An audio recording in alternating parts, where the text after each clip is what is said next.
শখ করে বাণিজ্য মেলায় গেলাম নাকি বাণিজ্য ঠেলায় গেলাম কিছুই বুঝতে পারলাম না।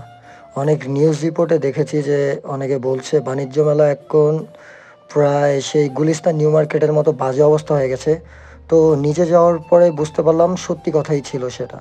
কোনো অঙ্কে ভুল ছিল না এই ব্যাপারটা। আসলেই বাণিজ্য মেলা এখন নিউ মার্কেট ও গুলিস্তানের মতো অবস্থা। আমরা বাঙালি জাতি কতটা অসভ্য জাতি এখানে না আসলে হয়তো বুঝতে পারতাম না, কারণ যেখানে বাইরের পথ আলাদা এবং প্রবেশের পথ আলাদা, তারপরও আমরা প্রবেশ পথ ধরেই বের হওয়ার জন্য পাগল হয়ে যাচ্ছিলাম।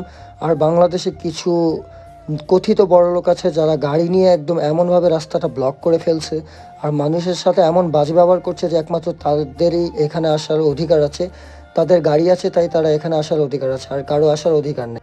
এর মাঝেও আমি কিছু মানুষের মেন্টালিটি দেখে একদমই অবাক, যারা নিজের শিশু বাচ্চা এবং ওয়াইফ মা বাবাদেরকে নিয়ে এখানে আসছিল, কিন্তু তাদের একটু চিন্তা হয়নি যে তারা নিজেকে প্রোটেক্ট করবে নাকি নিজের ফ্যামিলিকে প্রোটেক্ট করবে।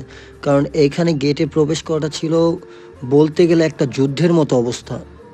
আর এখানে বাণিজ্য মেলায় আসার পরে বুঝতে পারলাম যে এখানে নিয়ম শৃঙ্খলা বলতে কোনো কিছুই নেই। নিয়ম শৃঙ্খলা কেউ মানছে না, যে যার মন মতো চলছে। আর সেই চিরচেনা গুলিস্তানের হকারদের মতো একটা অবস্থা এখানে বিরাজ করছিল, কারণ দোকানদাররা মানুষকে হকারদের মতোই ডেকে যাচ্ছিল। আর আগে যেখানে বাণিজ্য মেলা হতো সেখানে একটা ভালো পরিবেশ ছিল, শৃঙ্খলা ছিল, সবাই সব কিছু মেনে চলতো। বাট এইখানে মনে হচ্ছে যে শৃঙ্খলা বলতে কিছুই নেই। আর এই মেলা আয়োজক কমিটি হয়তো কোনোভাবেই সব কিছু মেনটেন করতে পারছিল না।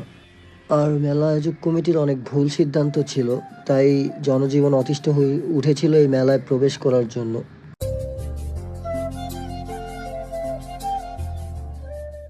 আর যদিও আজকে ফ্রাইডে ছিল, অফ ডে, এইখানে তিল পরিমাণ জায়গা ছিল না যে একটু দাঁড়াবেন আপনি।